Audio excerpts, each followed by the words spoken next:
So welcome back. Now we are in the last part of our chapter. And the last topic of the chapter is potentiometer.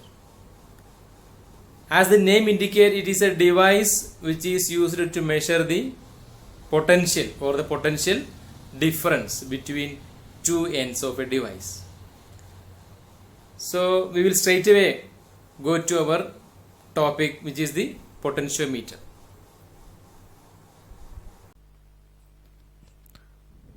Potentiometer. Potentiometer is a device which is used to measure potential difference. So this is the arrangement of a potentiometer device. Here the device potentiometer is between A and B. So it consists of a wire of uniform resistance and of length 10 meter. And this 10 meter wire is arranged in a zigzag manner as shown here. So this is just a representation of the device. So here there are only 1, 2, 3, 4 turns. Actually there will be 10 turns, each of length 1 meter. So the length of this potentiometer wire is 10 meter and this wire is of uniform resistance. And A and B are 2 points of this wire, and from A and B we start out the connections. As shown here, there are 2 parts, there are 2 sides for this connection. On one side there is a cell to which a rheostat is connected. RH represents the rheostat, so this is the symbol of a rheostat, which is again connected to a key. K is a key, and you know a key will act as a switch. When this key is closed, there is a current through the circuit, and when the key is open, there will not be any current through the circuit. So this key in a circuit acts as a switch, and this is the primary part of the circuit. So this part of the potentiometer connection is called primary. Then there is another part with another cell, and the name of the cell is E. It is named as E, and this is the secondary part. So a potentiometer connection consists of primary and secondary parts, and in the secondary part there is a cell which is represented by E. Then it is connected to a galvanometer, and this galvanometer is connected to a jockey. So potentiometer connection consists of 2 parts, primary and secondary. Primary is having 1 cell, secondary is having 1 cell, and the EMF of primary should be greater than the EMF of the secondary. That is one condition needed for the functioning of the circuit. So how does this circuit works? In the actual condition, we move this jockey over this wire. So in the previous class we have seen how a meter bridge works. There was a jockey. A jockey is nothing but a metallic rod, and this will be moved over this wire, and at some point on this potentiometer wire, this galvanometer deflection will be 0, or there will not be any current passing through this part of the circuit, and that is a condition called balancing condition. So when this potentiometer is balanced, there will not be any current through this part of the circuit, or the galvanometer deflection will be 0. So while doing the experiment, we are sliding this jockey over this wire, say from A to B. From A towards B we will move this jockey, and at some point on this wire the deflection of this galvanometer will become 0, and when the deflection of the galvanometer becomes 0, we say it is balanced. We say the potentiometer is balanced, and when the potentiometer is balanced, the EMF, E represents the EMF of the cell of the secondary. So the EMF of the cell will be equal to potential difference across the length AJ. So AJ correspond to the length for which the bridge is balanced. So the EMF of secondary will be equal to the potential drop or the potential difference of the length AJ or the potential drop across the length AJ. That is what happens when the potentiometer is balanced. So let L be the length, or let V be the potential difference across the length AJ. So when the potentiometer is balanced, or when the deflection in the galvanometer is 0, the EMF of secondary will be equal to the potential difference of the length AJ, and V is the potential difference of the length AJ. So if V is the potential difference across the length AJ, then what is V? From Ohm's law we have V is equal to IR, and what is R? R is equal to rho into L by A. Therefore V, that is the potential difference across the length AJ, will be equal to I into rho into L by A. So while doing this experiment, we will be moving the jockey over this wire. That means what? The length of the wire for which this balancing point is getting will be changing. So the length of the wire will be changing. So L is the length for which we get a null deflection. So this L is the length of the wire for which we get the null deflection, or it is the balancing length of the wire. That will be changing for different values of the potential. Then A is the area of cross section of the wire, which is a constant. Rho is the resistivity, which is again a constant, and for a given current I, we can say this potential V is proportional to L. Or we may replace this equation as what? EMF of secondary is nothing but E. So E is equal to I into rho into L by A, as told earlier. I, R and A are constants.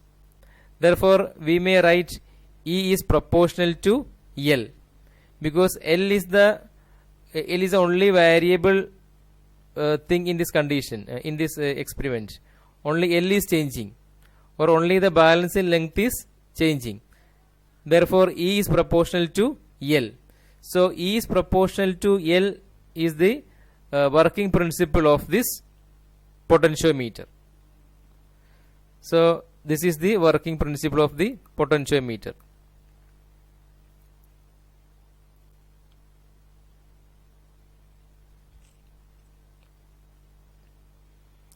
Now there are some applications for this potentiometer, and the first application is to compare the EMF of two cells. So we can use this potentiometer arrangement to compare the EMF of two cells, the two cells which are in the secondary. So if there are two cells in the secondary, we can employ this device to compare the EMF of these two cells. And for that we need two cells in the secondary. So we may make some changes in the secondary connection. So we need two cells or two sources of EMFs. So we are drawing one more cell in the secondary.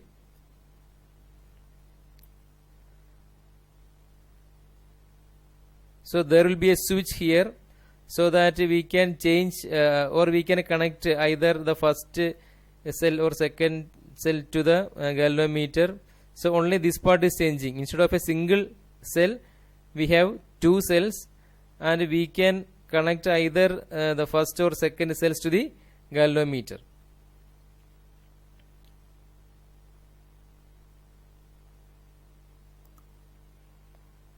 Okay, let's E1 be the EMF of this first cell, and E2 is the EMF of the second cell. Now this represents a key, so that we can connect E1 to G or E2 to G, which is the galvanometer. and when the key is closed, or when E1 is included, when the cell E1 is included in the secondary, that means the key K1, right? The key K1 will be closed. So when we close here, when the key K1 is closed, or when this part is closed, you know, E1 is included in the circuit, or the current from E1 will flow through the galvanometer, right? So when K1 is closed, E1 is included in the circuit, then what we do is we move the jockey over the wire. So E1 is included in the circuit and we are moving this jockey over this wire, and at some point we will get a balancing condition. That means there will not be any current in the galvanometer. So let L1 be the length corresponding to the balancing length of E1. So when E1 is included in the circuit, and when the circuit is balanced, then we can say what E1 is proportional to L1. So which is based on this equation, E is proportional to L, which is the working principle of the potentiometer. If E is the EMF and L is the corresponding balancing length, then E is proportional to L. So instead of E, here it is E1, the cell for which we are finding the balancing length, and L1 is the balancing length. Therefore E1 is proportional to L1, and this is equation 1. Now we are removing the key K1 and we are inserting the key K2, or the key K2 is closed. So here key K2 is closed and K1 is open. That means what? The cell E2 is included in the circuit. Now E1 is not in the circuit, only E2 is in the circuit. Now when E2 is included in the circuit, again we are moving this jockey over this wire, and for that we will get a balance length, say L2. This is the new position of the jockey for E2, and let L2 be the corresponding balancing length. Then we can write what?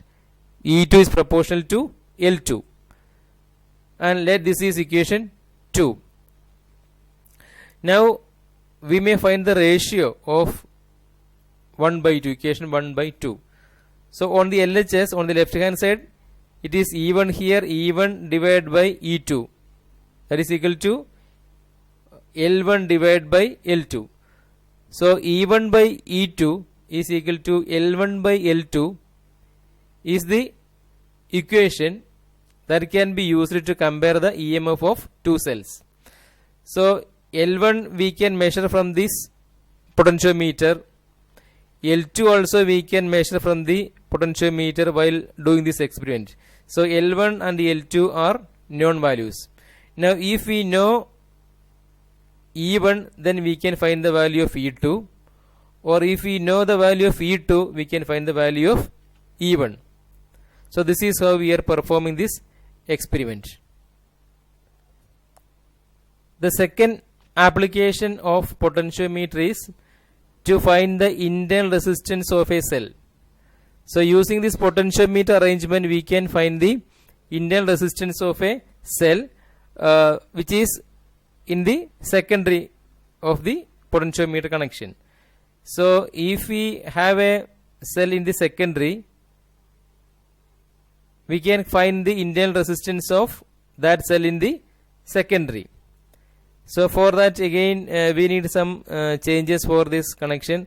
So this connection is very similar to the first connection that I have drawn here, and we have only one cell in this circuit, but across this cell E1 now we are placing a resistance box.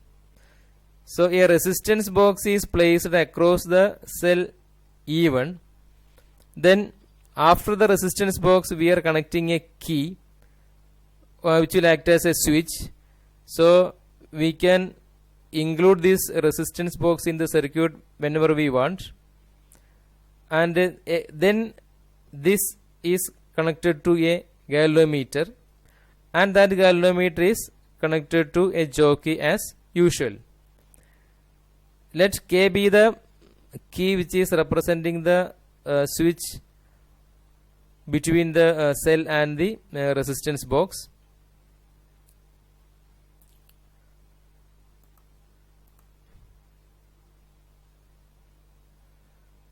So this is the connection diagram for the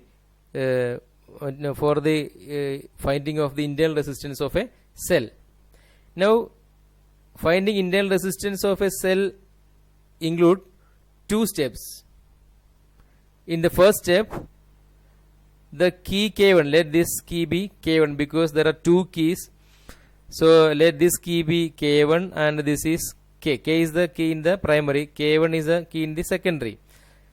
In the first step, the key K1 is open.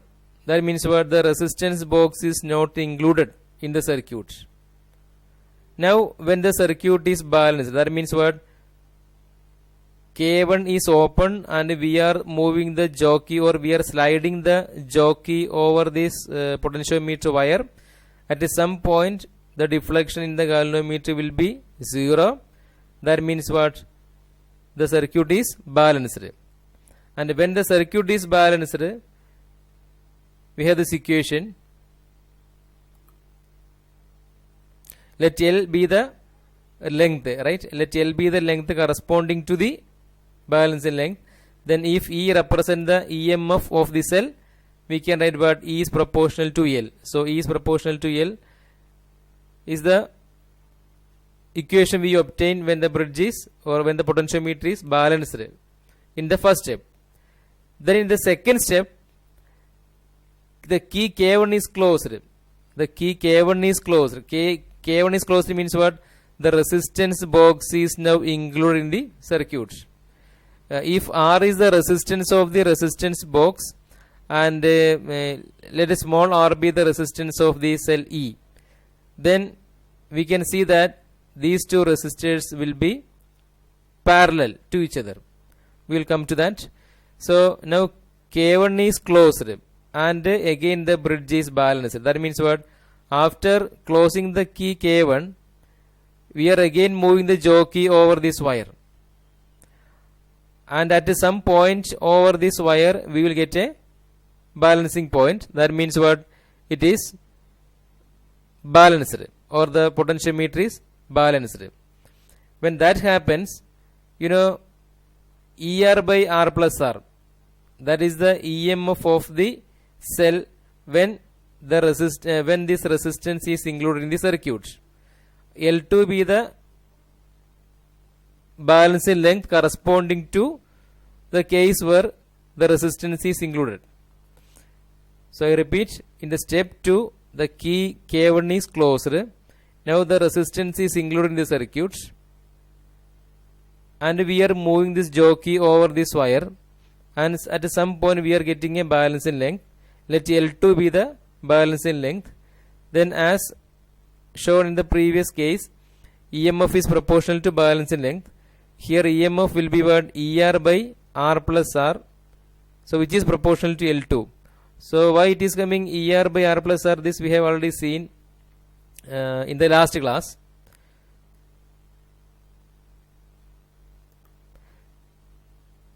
V is equal to IR.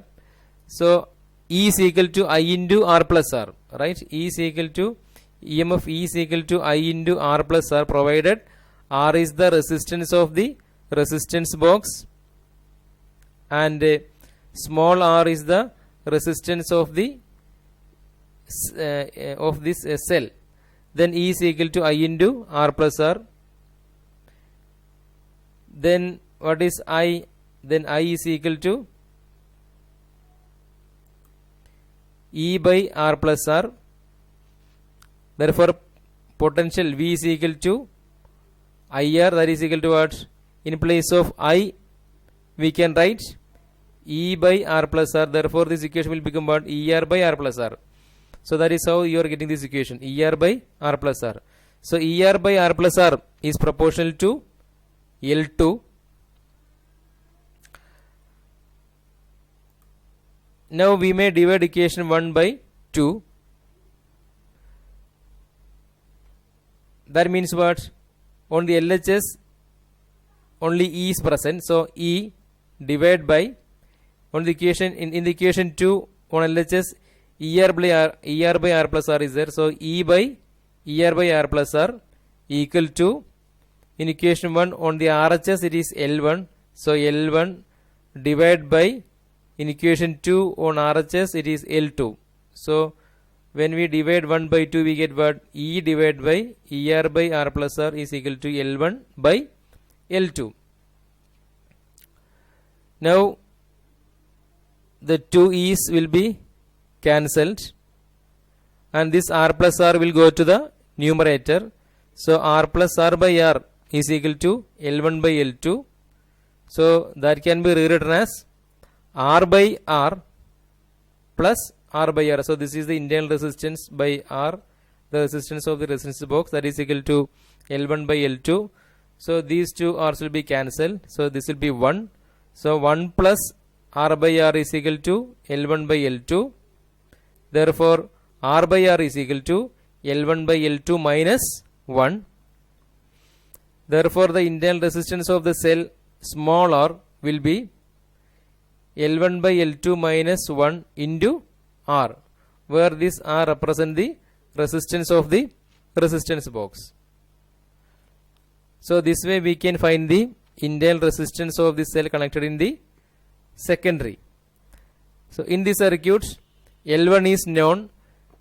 L1 is the balancing length without the resistance box, and L2 is the balancing length with the resistance box. So L1 and L2 are known, and the value of the resistance in the resistance box can be easily found. So this R is also known. So with all these values known, we can easily find the internal resistance of a cell. That is the second application of potentiometer. So we have learned about potentiometer. We have seen the application of a potentiometer. One is to find the internal resistance and another one is to compare the EMF of two cells. Then one most important application of this potentiometer is to measure the EMF. We are not using voltmeter to find the EMF of a cell, but we are using only potentiometer to find the EMF of a cell. Why? Because potentiometer does not draw any current from the cell. Because we know when the potentiometer works, there is a null deflection in the galvanometer. There is a null deflection or there is a zero deflection in the galvanometer, means there is no current through the circuit. Ig equal to 0. So we are using a potentiometer to find the EMF of a cell, not the voltmeter. Because voltmeter will draw the current from the cell. That means that now the circuit is closed. And when the circuit is closed, that potential difference is called voltage. Right?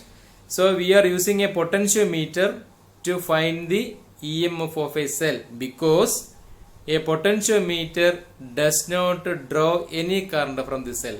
Then we get the actual EMF of the cell. So that's all for today. Thank you for watching.